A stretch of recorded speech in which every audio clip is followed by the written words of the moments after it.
Mula pagkabata ko, si tatay na ang lagi kong kasama. Si inay kasi 1 taon pa lang ako noon, nang ibang bansa na kaagad. Minsan or twice a year lang siya umuwi. Tapos mga 1 linggo nga lang, balik na kaagad siya sa Japan. Ewan ko ba doon, parang laging nagmamadaling umalis ng bahay. Napipilitan nga lang atang umuwi. Dito kami sa Ilocos Sur nakatira. 2 kaming magkapatid at ako ang bunso. Ang tatay Eric ko ay isang pulis. Ako pala si Elisa, 15 anyos. Para naman ma-imagine nyo ang aking itsura, 5'6" ang aking height. Sabi ng mga kakilala ko at kaibigan ko, makinis at maputi daw ako, parang isang mestiza. Medyo may pagkakulot ang aking mahabang buhok. Minsan inaasar ako ng mga kaklase ko. Para daw akong pato. Nakaumbok ang aking puwet habang naglalakad. Sobra kasi ang pag-aalaga ni Itay sa akin. Halos ayaw nga niya akong madapuan ng lamok. Kaya walang galis at gasgas ang aking katawan. Sexy din ako. Sabi ng Itay, pang beauty queen. Isa akong daddy's girl. Masasabi ko rin na ako ang paborito ng aking tatay. Kapag nga iisang fried chicken na lang ang natitira, ayaw niyang ibigay sa kapatid ko. Akin na lang daw. Noong mas bata ako, lagi akong hinihila ng kapatid ko, si Ate Rose, paalis ng bahay kapag pauwi na si Itay mula sa trabaho. Ayaw na ayaw niyang dumidikit ako kay tatay eh. Inggit kasi yata ang kapatid kong yon sa akin. Lagi kasing ako ang pinapansin ni tatay at hindi siya. Ako na ang laging kinakandong ni tatay at hindi na siya.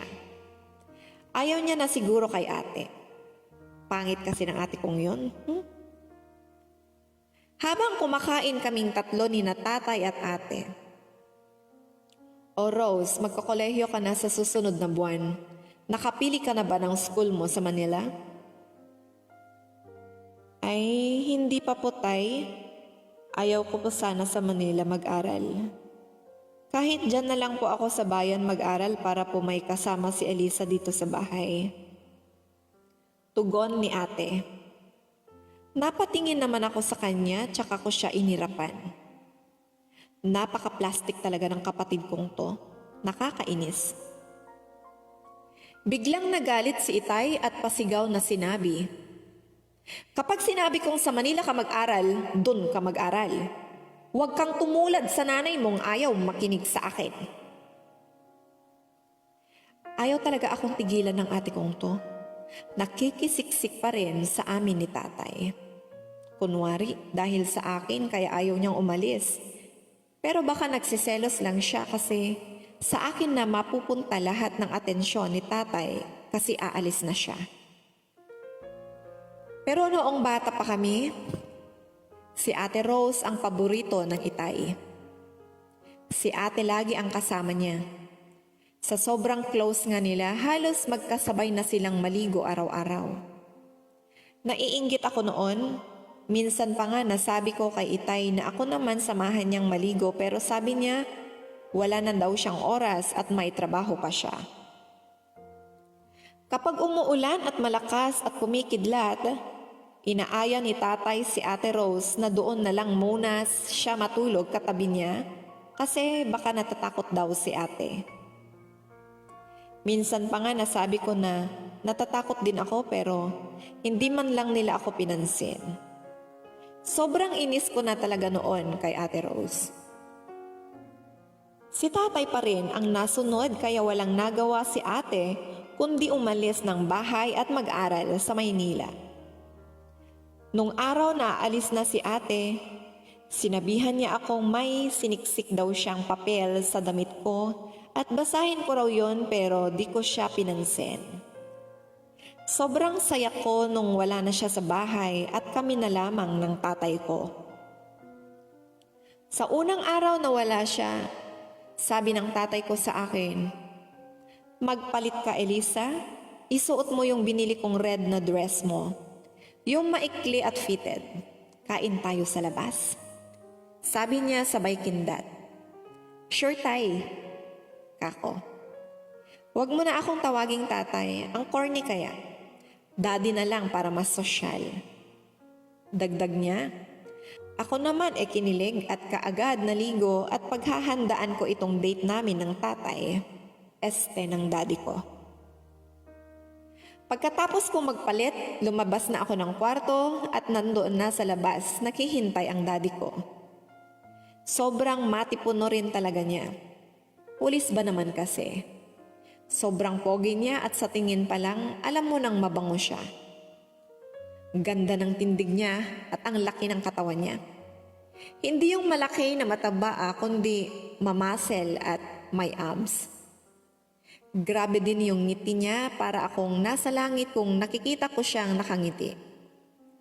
Ito siguro ang dahilan kung bakit na-inlove si nanay sa tatay ko. Hay nako, basta ang swerte kong anak niya ako. Lumapit ka sa akin, prinsesa ko, sabi ng daddy ko. Paglapit ko sa kanya, hinawakan niya ang bewang ko at tiningnan niya ang katawan ko. Ang sexy talaga ng anak ko. Nilapit niya ang kanyang mukha sa aking leeg at inamoy ako sabay sabing, ang bango pa, parang ako lang. Saka siya tumawa. Ako naman ngiting-ngiti lang sa kanya, yung pangmahinhin ng ngiti ba. Pinatalikod niya ako at nagulat ako dahil may sinusuot siyang magandang kwintas sa aking leeg. Para sa akin ba to, Daddy? Tanong ko.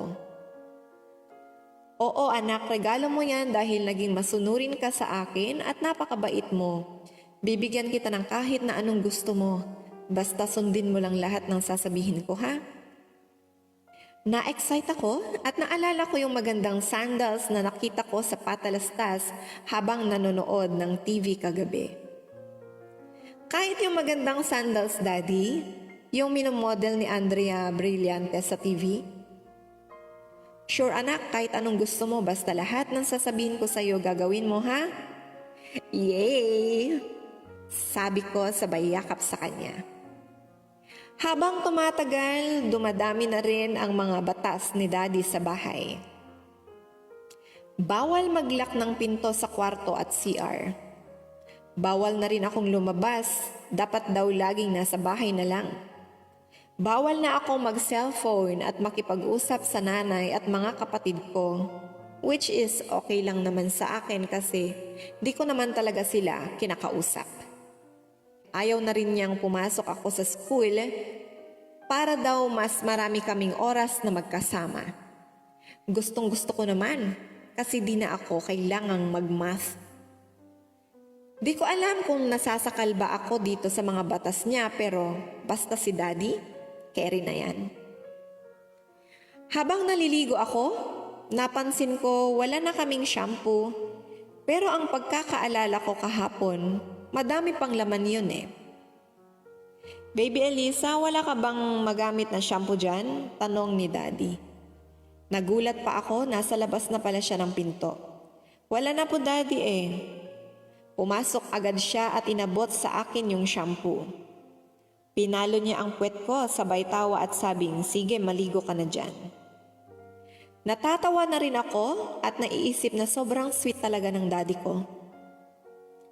Meron din siyang tinatawag na body check. Yun daw ay para malaman niya kung malinis daw ba ako sa katawan. Lahat ng magulang ganun daw ang ginagawa sa mga anak nila. Tuwing Sabado, yung body check niya sa akin. Isinasara niya lahat ng pintuan at bintana sa bahay. Sa kanya tinatanggal lahat ng damit ko. Baby Elisa, ang gagawin ko i-check ko kung may mga pantal ka sa katawan ha? Sabi kasi ng doktor, dapat daw i-check ko para makita kung may sakit ka. Okay? Okay, Daddy, tugon ko. Umupo siya sa sofa. Hinawakan ang kamay ko at pinatayo sa harap niya. Baby, kailangan kong lagyan ng takip yung mata mo para di mo makita ha? Sabi din ng doktor, gawin ko daw ito Sumang-ayon na rin ako. Gusto ko nang matapos manonood pa ako ng TV. Kasi yung paborito kong teleserye. Nilagyan na niya ako ng blindfold. Nakatayo lang ako at hinayaan ko na si daddy ko. Minsan hinahawakan niya yung bewang ko para italikod ang katawan ko. Hinihimas din niya yung legs at puwet ko. Hindi ko alam kung ano tong nararamdaman ko pero gustong gusto ko tong feeling na to. After mga 20 minutes siguro natapos na. Hinalikan ako ni daddy at sabing, "Okay ka naman baby Elisa, wala ka namang pantal sa katawan mo, sasabihin ko na sa doktor." Yay, buti naman daddy ko. Binigay niya sa akin yung inaasam kong sandals pagkatapos noon. Ang saya-saya ko, ang swerte ko talaga sa kanya. Isang gabi inaya ako ni daddy na manood daw kami ng movie sa kwarto niya. "Elisa, tara manood tayo ng pelikula. Binilhan pala kita ng pantulog mo. Ito na isuot mo ngayon. Huwag ka na magsuot ng damit panloob para presko ka sa panonood natin." Sige daddy. Grabe naman tong pantulog na to. Kitang-kita ang katawan ko. Di ko alam kung ano itong pinapanood namin ni daddy, pero lalaki at babae naman na naghahalikan ng matagal. Habang tumatagal, nilalamig na ako kasi ang nipis ng damit ko. "Daddy, nilalamig ako, magpapalit na lang ako." "Wag na, tika dito, yayakapin kita." Grabe yung kilig ko dito, sobrang mahal talaga ako ni daddy. Niyakap niya ako habang nakahiga kami at nanonood. Nagulat ako kasi ganun din ginagawa ng pinapanood namin. Ganyan ginagawa para maipakita mo na sobrang mahal nyo ang isa't isa. Sabi ng daddy ko. Talaga ba daddy? Unti-unting nagtanggal ng saplot yung mga napapanood namin. Tumingin sa akin si daddy at sabing, "Mahal mo ako, di ba? Dapat patunayan mo. Ganyan din gawin mo." Ganyan din po ba ginagawa nyo ni na mami at ate? Oo, kaso wala na sila kaya ikaw na lang. Sinunod ko naman lahat ng sinabi ni daddy. Naalala ko itong feeling na to na nararamdaman ko ngayon. Ganito rin kapag oras ng body check namin. Baka ganito talaga ang nararamdaman kapag sobrang mahal mo ang isang tao. Baka kaya ganito kasi mahal na mahal ako ng daddy ko at mahal na mahal ko din siya. Napadalas na ganoon ang nangyayari sa amin. Gusto ko naman yung ginagawa namin kaso lang sumusobra na si daddy. Lagi na lang akong nakakulong sa bahay at nilalak na rin niya ang pinto kapag pupunta siya sa trabaho niya. Ayaw niyang sumisilip man lang ako sa labas. Habang tumatagal, pasakit na rin ang pasakit ang ginagawa niya sa akin. Nabigla na lang ako isang gabi, may ginawa siya na sobrang sakit. Nakita ko na lang may tumutulo ng dugo sa aking hita. "Daddy, tama na. Sobrang sakit ng ginagawa mo." "Di ba sabi ko gawin mo lahat ng sasabihin ko?" Sigaw niya. Pero daddy, bigla na lang niya akong sinampal tsaka tinakpan ng kanyang kamay ang aking bibig. Pinagpatuloy niya ang kanyang ginagawa habang tumutulo ang luha ko. Nung matapos na siya, hinalikan niya ako sa noo sabay sabing, "Sorry baby, date tayo bukas. Bilhin natin lahat ng gusto mo." Hindi ko siya tiningnan. Naiinis pa rin ako at nasasaktan dahil sa ginawa niya sa akin. Magmula noon, nag-iba na ang tungo ko sa kanya. Ginagawa pa rin niya ang gusto niyang gawin sa aking katawan, pero wala na akong nararamdaman, namanhid na ako. Isang araw, nagdesisyon akong basahin yung papel na siniksik ni Ate Rose sa aking damit. Sabi niya doon sa papel, "Kapag kailangan mo ng tulong at wala ako dyan sa tabi mo, tingnan mo yung box sa likod ng damitan ko. Tawagan mo ako sa number kong ito." Agad-agad ko namang tiningnan yung kahon na sinabi ng ate. Pagbukas ko ay merong kutsilyo at isang cellphone.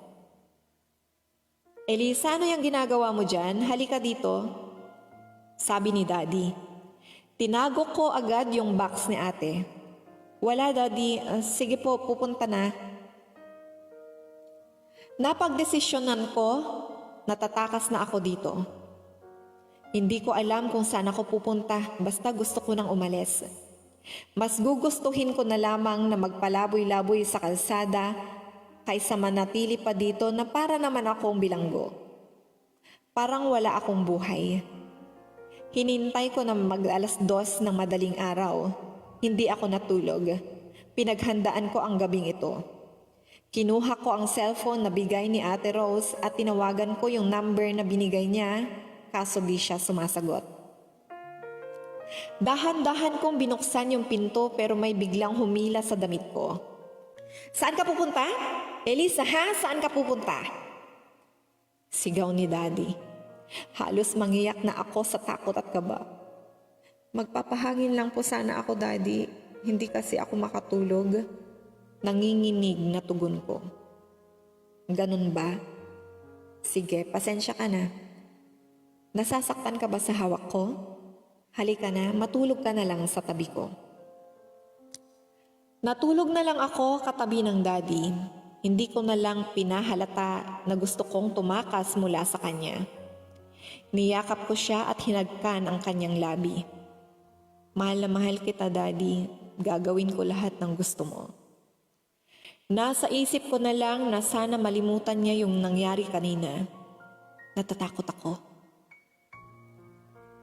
Paggising ko, nakita ko na lang na nakatali ng 2 kamay ko sa kama at wala akong saplot. Daddy, please, patawarin niyo na ako. Hindi ko na uulitin, hindi na ako aalis ng bahay. Umiiyak akong sabi. Pumasok siya sa kwarto at nakapang-ibaba lang. Ha? Bakit ka umiiyak? Di ba body check natin ngayong araw? Para akong nabunutan ng tinik. Akala ko, ginawa niya ito dahil sa plano kong pagtakas kagabi. Ginawa na naman niya sa akin ang dating niyang ginagawa. Kahit na nasasaktan ako, hindi ko na lang pinakita. Nagkunwari na lang ako na gusto ko yung nangyayari, pero hindi. Nandidiri ako. Ano baby, masarap ba? Tinanggal na rin niya sa wakas ang nakatalik kong kamay, saka siya natulog sa tabi ko. Nandidiri ako sa sarili ko. Parang gusto ko na lang maglaho. Galit ako. Galit na galit. Habang tinitignan ko siya, nadadagdagan ang galit ko na parang gusto ko siyang pagsasampalin. Gusto kong iparamdam sa kanya yung sakit na pinaparamdam niya sa akin. Dahan-dahan akong tumayo mula sa kama. Kahit na hindi na ako makalakad, pinilit ko. Kinuha ko yung nasa box ni Ate Rose. Bumalik ako sa kwarto. Habang hawak-hawak ang kutsilyo. Pumunta ako sa kanya. Sigaw ko at sinaksak ang katawan niya. Nagising siya at hinawi niya ang kutsilyo sa kamay ko. Tumakbo ako para kunin ang kutsilyo sa sahig, pero hinila niya ang buhok ko, tsaka niya ako itinulak sa sahig. Inaabot ko yung kutsilyo pero tinakpan niya ang kamay ko. Sinasakal niya ako. Elisa, paano mo nagawa sa akin to? Binigay ko ang lahat sa'yo. Minahal kita ng sobra. Ginusto mo naman yung mga nangyari sa atin, di ba? Sinabi mo na nasasarapan ka din. Tumutulo na yung luha ko. Hindi na ako makahinga. Nakita kong umaagos na yung dugo sa tiyan niya. Inabot ko yung sugat niya at hinawakan ko ito. Napasigaw siya sa sakit. Kinuha ko na yung pagkakataon na yon at tinulak ko siya at agad-agad kong kinuha yung kutsilyo at pinagsasasaksak ang katawan niya. Tumatalsik na ang dugo niya sa mukha ko. Napangiti ako at tumatawa. Bawat saksak na ginagawa ko sa katawan niya, gayon din ang saya na nararamdaman ko. Ano, Daddy? Masarap ba? Ano, Daddy? Masarap ba? Tumawa ako ng sobrang lakas at pinagsasasaksak ang buong katawan niya. Putang ina, anong masarap ba, Daddy? Nagulat ako, may nakatayo na sa labas ng pintuan. Si Ate Rose. Tumakbo siya sa akin at niyakap ako. Ate, hindi ko sinasadya.